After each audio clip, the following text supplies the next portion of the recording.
Hey, what's up? My name's Casey. It is Monday, September 12th, 2016. I am currently 24 years old. I live in Arlington Heights, which is a northwest suburb of Chicago, and it is nice here. It is. It's nice. It's got a full moon coming up, I think on Saturday, and what happens during the full moon is, you know, some people don't really, most people don't really acknowledge the moon cycle. I happen to pay fairly close attention to it because we as humans fluctuate with the cycles of the moon because we are growing living organisms such as like plants and animals basically. When a full moon happens, in the past, people have aligned their plants or planted their plants at certain times because so when the full moon happened, the plants would absorb the most. So I'm not really sure how they did this, but all I know is when there's a full moon, everything absorbs more. You become more sensitive. You become more receptive. So the full moon is a feminine time. It is open, white, visible, sensitive. So yeah, that is why, if you ever notice why people act strange during a full moon, is because everyone is particularly more reactive than usual. They're noticing more. They're taking in more. So that's what happens during a full moon. A full moon, I'm going to compare the difference between fasting during a full moon and fasting during a new moon. When you fast during a full moon, both are really like ideal times to fast. One, because it keeps you aware of the moon cycle, and it's good to just ritually take notice of the moon cycle to keep you aligned and in sync with nature in more of a conscious way. But when you fast during a full moon, your body seems to take in what you have already taken in during that whole cycle or since your last fast. So if you fast on a full moon, your body is going to basically speed up the digestion process and absorb what is already in your body. If that makes sense. So if you were to eat on a full moon, yes, you probably would take in more than usual, more food than usual, typically, or stereotypically. If you were receiving more, you might eat more on a full moon. I don't know if that really matters, but your body will absorb more. So that's why it would be beneficial to fast on a full moon.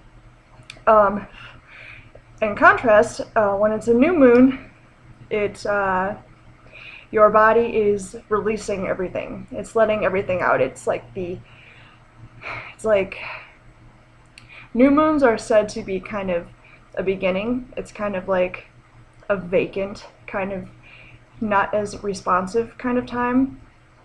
I mean, you're not exactly, I don't know if you would call it a purge, but it's just that it's a release, basically. So I'm not really sure how to relate that to plants, because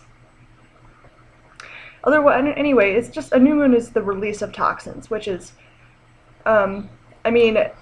fasting during a new moon would be great because, it sets you up to be, it helps, your autoimmune system, your defense system, because your body and everything around you is releasing all these toxins. If you leave your digestive system dormant, you are less likely to be, run headlong into these toxins. Does that make sense? Like, you're less vulnerable if you don't eat during a new moon. So where it is really beneficial to fast on a full moon, because your body will be more or less, it's kind of like a getting ready process, kind of just like putting a cherry on top with the full moon, getting everything finished and done and absorbed into my system so that I can run at a more optimum speed, where a new moon is more or less taking preventative measures, where your body is letting everything out and releasing toxins. And if you fast, it is preventative, because then your body can be at its working at an optimum level without the distraction of your digestive system working, and it can prevent toxins from staying in your body and also allow them to release easier, because all of your everything that is used to flush out things that you don't need would be working more efficiently, so toxins would be easier to leave your body. And wow, that is just like a very difficult explanation of that. Anyway, yeah, it's a full moon on Saturday, and usually when you experience a full moon, usually it's good to set intentions on a new moon. So this is your new moon. You set all of your intentions on the new moon, and as the intention grows, you see it come to fruition during a full moon. So a full moon is when it's really good to express gratitude on a full moon, taking into account every good thing that has happened. Also recognize all your failures and regard them rather as learning experiences. So full moons are really a reflective period, which I guess is ironic, because when the moon is full, it's reflecting all of the light from the sun. And yeah, so that's why it's good to celebrate on a full moon. Am I going to celebrate on this full moon? I guess I could. Well, actually, it would be a fantastic time to celebrate. Why? Because September 22nd is the fall equinox, and so this will be the last full moon of the summer. So basically, a really good thing to do this Saturday, or wherever you are in the world, whatever time your full moon happens, it would be great to be thankful for everything that has happened this summer, and how this summer has stood out from other summers, and what made this summer so special, and why it was such a gift, and also what was conceived this summer, because in the beginning of the summer is when a lot of conception happened with heat. If you heat something up, it really gets the circulation going. So what has been set into motion for this summer? Yeah, so I honestly wasn't even planning on talking about this. I was going to talk about kind of just life stuff, but I ended up talking about the moons, because I'm really interested in that kind of stuff. I'm also learning how to, well, I'm not, I don't say learning, but I say a definite interest of mine is reading the tarot, and I've 100% been interested in numerology. There was like a period of time where I was like obsessed with numerology. I just like saw numbers wherever I was, and I was just like, ugh. Like for instance, I live in apartment 105, so 1 plus 5 is 6, and 6 is kind of a detail-oriented, kind of a healing center, a lot of body working.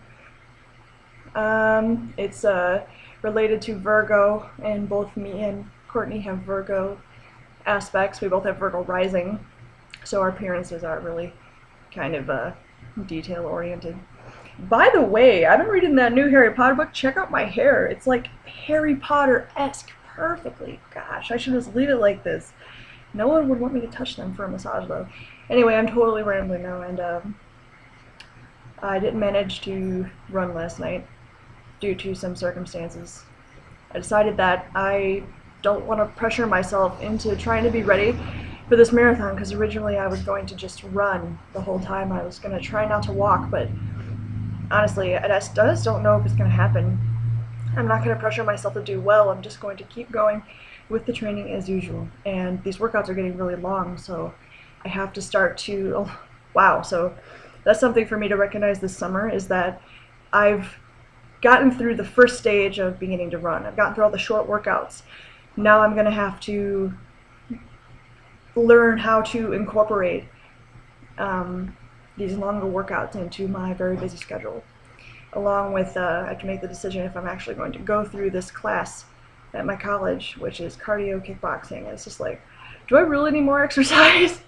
And it's, I'm not like, I don't know, it's just like I'm really exhausted and I barely even get by as it is, so I do really well for myself, but you know, I do enough to where I can feel the effects of doing enough, which is something that I wanted to begin with, you know, something to be proud of.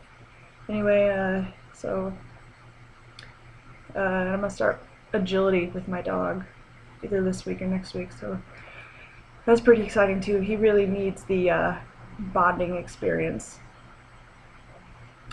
And yeah, so I'm about to hit 11 minutes, and honestly, I shouldn't say more than that. Anyway, have a good rest of your day. Stay healthy. Yo.